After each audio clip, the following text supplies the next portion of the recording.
if my life isn't the way I want it to be, and I'm okay with that, then shame on me.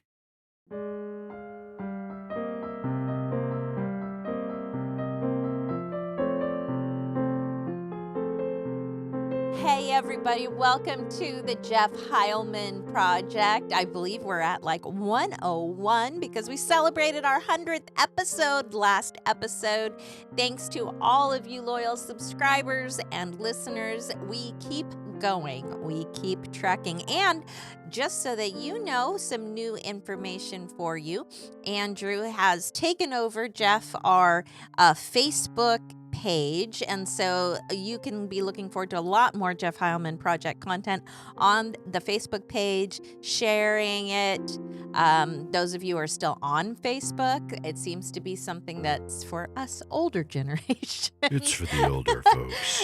Yeah, it's like the 25 and youngers are like all about the Instagram and TikTok, and I don't know. I don't even know. There's probably, Andrew, are there even more? Are there newer than that platforms, or is that it? No, yeah, those are the most popular ones right now. We're Okay. also going to be on Instagram and TikTok.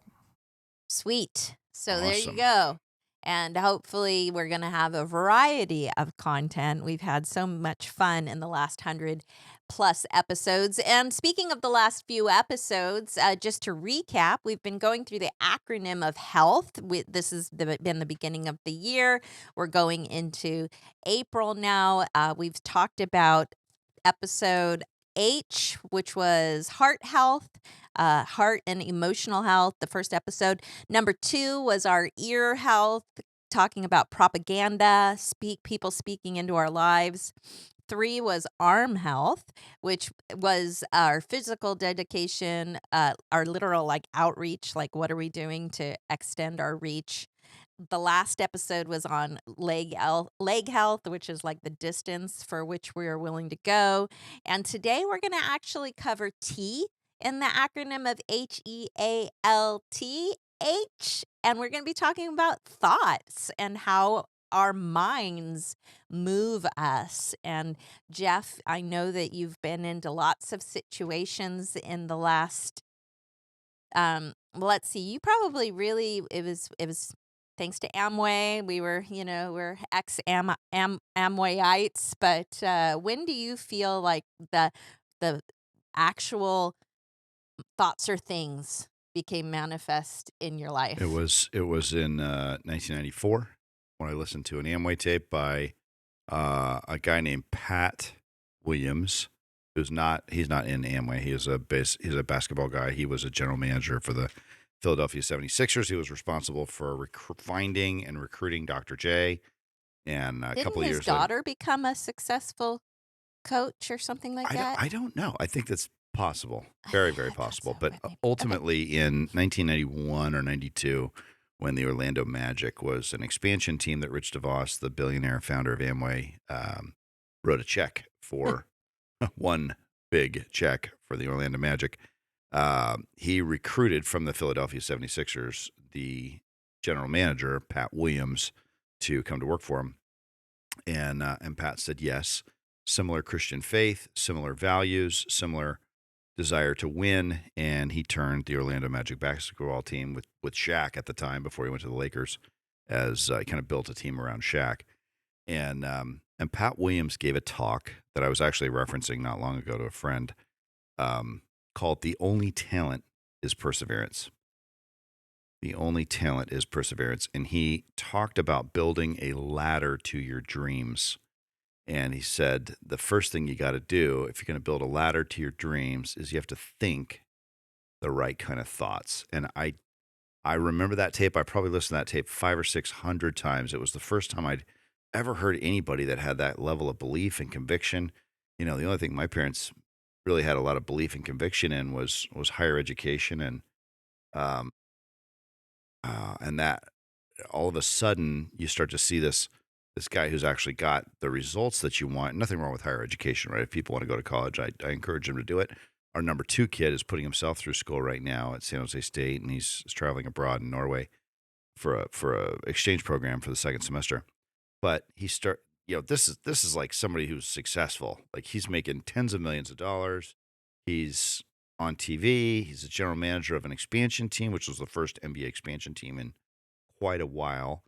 It's in Orlando, which is a booming city that's got Epcot Center and Disney World, and he'd already won a national championship with the 76ers. So he's got all the results on paper that you would think of. Plus, there's a lot of influence for me personally because he was Rich DeVos's employee running the team, and we were big into multi-level at that point, and really had a lot of respect and still have a lot of respect for the DeVos and Van Andel family and what they've done in Grand Rapids and Ada, Michigan. So to hear this guy talk about if you want to build a ladder to your dreams, you have to think the right kind of thoughts. I was like, what does that mean? I don't really know what that means. And that got me started. That was the first time that I really understood that the way that you think about things is ultimately going to become a reality. Yeah, like what did they say? Believing is seeing. It's not seeing is believing. It's actually the right belief leads to the right actions. Believing it, believing you got to believe it first before you see it. And so my thought is just like, and putting together this episode is, if you're not cognizant that your thoughts are things, what are you? It's been so long that we've practiced living a life in that way, although we do, of course, everybody slips every now and again. However, I guess we would have lived our life mostly based by feeling, right? Like, I feel my arm hurts, and so then I believe that my heart, something's wrong with my arm, or I feel my job, my boss is mean or mad, and so I feel like this job is going to be difficult, or this thing's going to be difficult. So is the opposite of thoughts or things, do you think, just like moving by Well, feeling, I think or that ultimately people's success level. I mean, this is a podcast about success, right? We don't apologize for talking about money, talking about getting what you want out of your career, talking about building the family. Like, it doesn't have to be money, but for goodness sakes, if you aren't making enough money with however many jobs you're working to pay for the basics and give you some time to think, to read, to study, to improve yourself, you're not making it. And nobody probably listening to this podcast is in that group. I mean, the data suggests that the average person listening to this group is 25 to 40, male, ambitious, probably making 100 grand a year. Like, just that's what the stats say. And that's, if you're single, you can do it on 100 grand a year. Maybe barely. But if you're not making 100 grand a year, you're not making it. And I'm not here to beat up on anybody. For goodness sakes, we lived on $2,000 a month for 9 years. So it's not like we're thinking, oh, we're better than other people because no, not at all. We were poor for 10 years. I mean, living on $2,000 a month as a single person is hard. Living on $2,000 a month with 5 people, I mean, I don't even know. No wonder I didn't weigh over 180 pounds for 10 years. Like, we didn't have enough money to eat and often enough for I me to mean, gain weight. psychology would state that, like, just like anything, if you focus on something, if you see a target and you focus on it, you're going to gravitate toward that target, whether you believe it or not, whether you know it or not. Your manifested life today is what you were thinking about a week ago, a month ago, a year ago, 10 years ago. And so what we're just trying to encourage in the in the subject of health and health related thoughts, thoughtful, healthy thoughts, is what are we thinking moving forward? What are we thinking going forward? So how would you encourage someone to change the situation that they're in today, and improve their situation based on their thoughts? What would you like? What's the first step to Well, things getting better in our thinking? the first thing is to recognize that the external world that you live in and the life conditions, whether it's lifestyle, income, what type of housing you live in, part of it's where you're born, part of it's environmental factors of how you're raised, what country you're in, what language you speak. Those things are causative for sure. But at the end of the day, eventually, the number one thing that people can do is to take total responsibility and say, hey, if my life isn't the way I want it to be, and I'm okay with that, then shame on me. Like, it's my fault. I'm going to own it. I'm going to take responsibility for making the changes in how we thought. And that might sound really harsh. I remember my mentor in the beginning, Dave Eggers, used to say, he says, wherever you are in life, that's where you want to be. You're there because that's where you want to be there. I'm like, well, I'm not where I want to be in life at all. And he's like, yes, you are. Because if you wanted to be somewhere else, you would get off your ass and go do something about it. And I was like, well, I that love seems that kind of reel mean. that we saw this week about the woman who put, and that's just the way that I like And it. that's just the way that I like That's it. just Yeah. the way that I She want puts it. that phrase, I got to write that down. And that's just the way that I want it. just the way And she goes through the example and she's like, I want it. oh man, no matter what, I just can't lose weight. Well, that's just the way that I want And it. that's just and the way that's I just want the it. way Because that I want effectively, it. whatever you say out of your mouth, and that's just the way I want it, is law. I mean, that's the spiritual law behind what you speak is what you get. And out of the abundance of the heart flows the tongue. Yeah, this week I just started saying, I can eat whatever I want, and I can eat whatever I want and still lose weight, and that's just the way that I want it. Exactly. And what I'm finding out is that the food that I want is better food for me, right? Because my knowledge of nutrition will not let me eat the junk food because I'm speaking. I can eat whatever I want and lose weight, and that's just the way that I want it.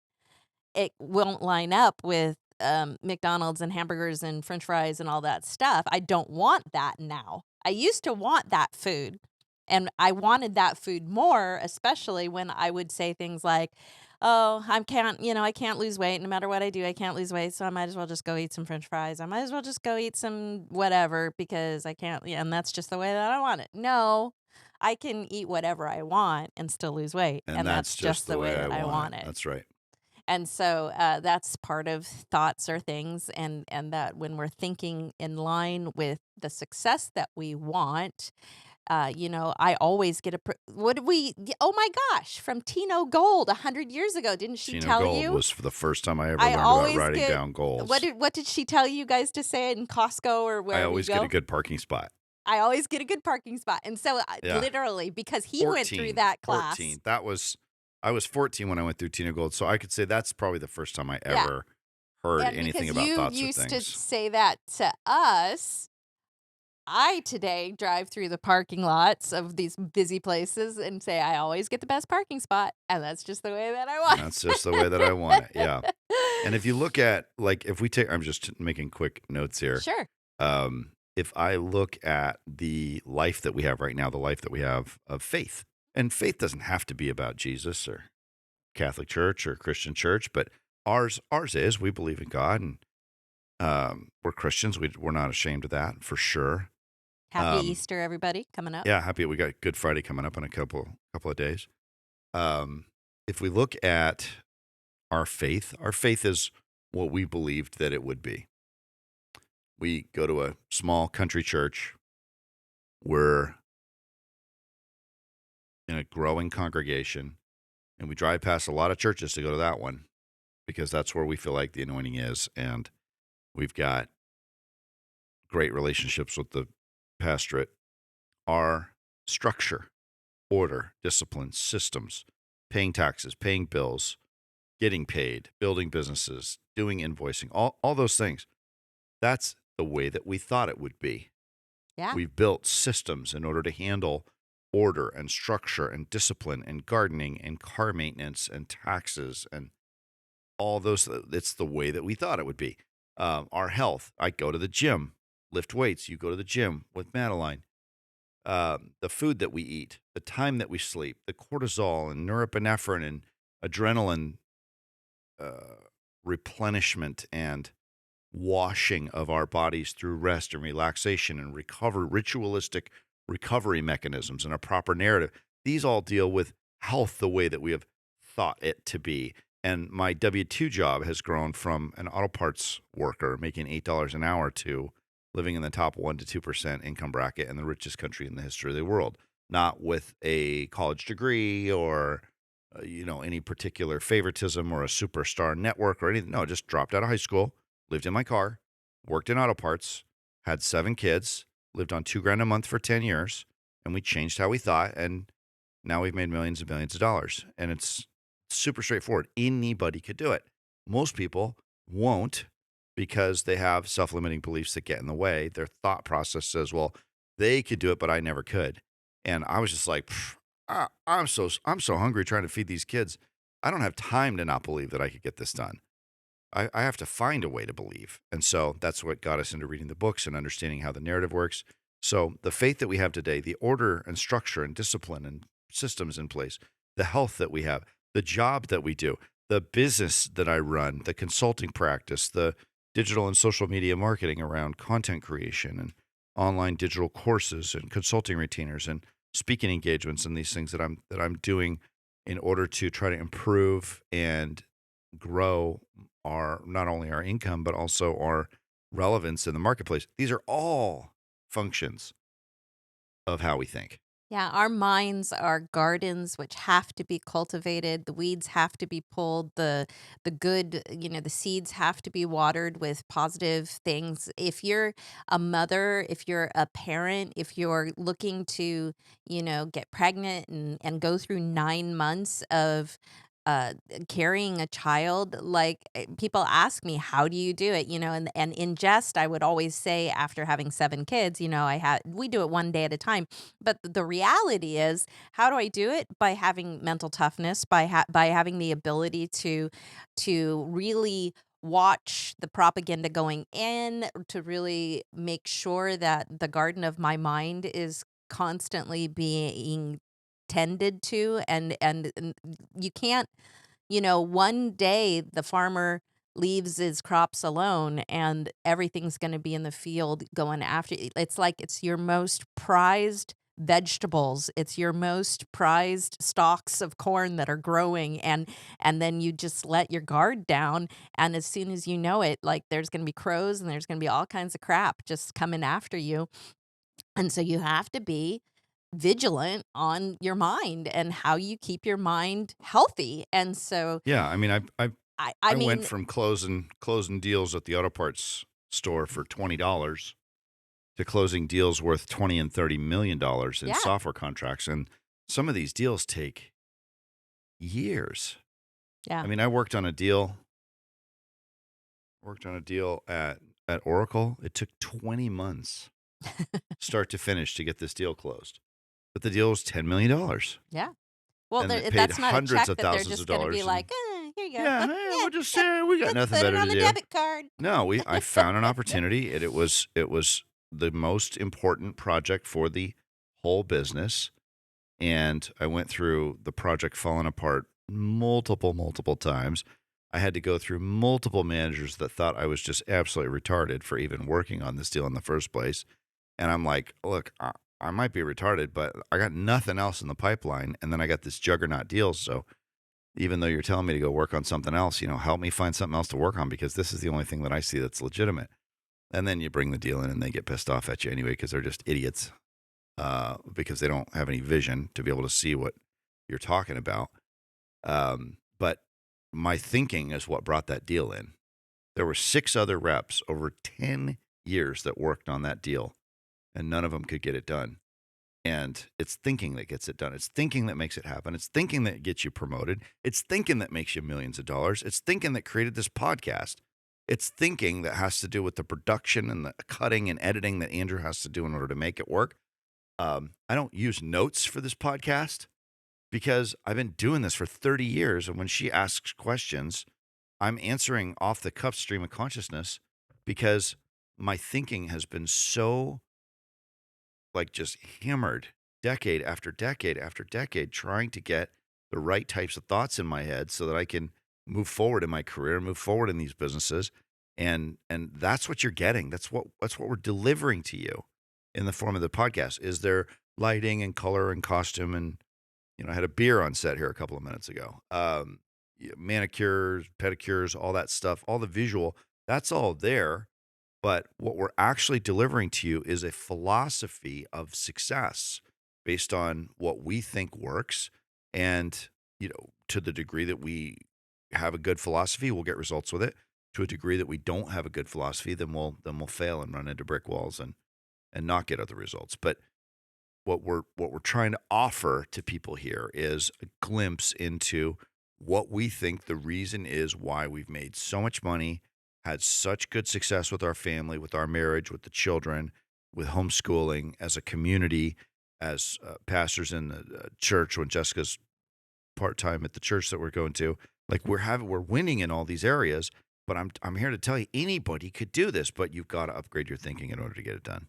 Let's talk for a minute about that story of the guy who gets trapped in the train car. He's a worker. He's in train car. It's a freezer car.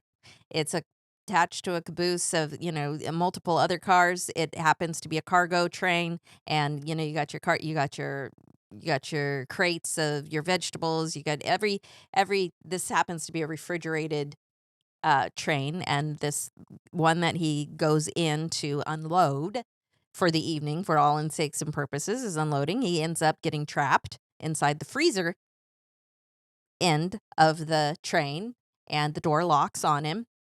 And as he's in the freezer, he's getting colder, and he's seeing himself getting colder and colder, and he's counting down the minutes, and he's banging and he's knocking and he's hollering out, and nobody's coming, and the time is going by, and he's watching the time going by, and he's actually to the point to where he's so cold that he finds some paper, and he scribbles out his goodbye letter to his wife and his kids, and says that I'm freezing to death, and all these things, and ends up being found the next morning, having perished, having died overnight. Yeah, he froze to death.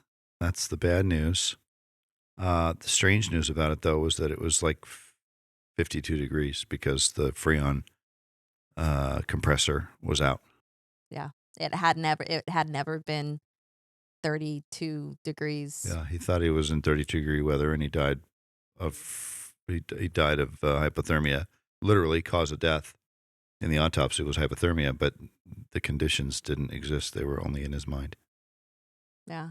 So that's an example to me of somebody who there's another example of a billionaire who lost. He was worth $12 billion, and his whole identity was based on. And this is an important lesson. His whole identity was on the fact that he was a over $10 billion net worth guy. He was like in the top 10 richest people in the world. I think in Canada, for sure. And so he lost like $6 billion of his net worth based on market conditions. And he couldn't deal with the lack of parity between what he saw himself to be and what his bank statement said. And so he stepped in front of a train car and killed himself. And that's because he was only worth $6 billion. And then like 3 months later, the market returned and he was worth $12 billion Yeah, again. something that he had invested in actually hit, and he ended up being back on the lead, on like the richest person. That's from Tony Robbins's Managing the Money Game book, if y'all want to read something like that. So, at the end of the day, how are we going to improve our thoughts? We're going to improve our thoughts by getting more knowledge. It's not just scripture, but it is said, proverb is like, my people perish for their lack of knowledge. Like, if you feel like you're perishing, if you feel like you're not going anywhere, our encouragement to you would be, find something new. Find something new to think about. Look, double down on your success doctrine, double down on your positive mental attitude books and your self-help books and whatever guru of choice that you want to choose. Yeah, get around people who are getting the results that you want, because at the end of the day, people are getting results because their subconscious mind has a set point that says, it's like a thermometer, it's like a thermostat, and it says, I'm going to make $10 million a year. I have a friend of mine. I asked him the other day. I said, "When was the last time you made less than $1 million?" He's like, "I don't really know about that, but I know I haven't made less than $2 million in over 13 years." His set point is set at $2 million a year. And then I asked him, "What does $2 million represent to you?" And he said, $2 million is the cash flow that you need in order to live the life of a billionaire.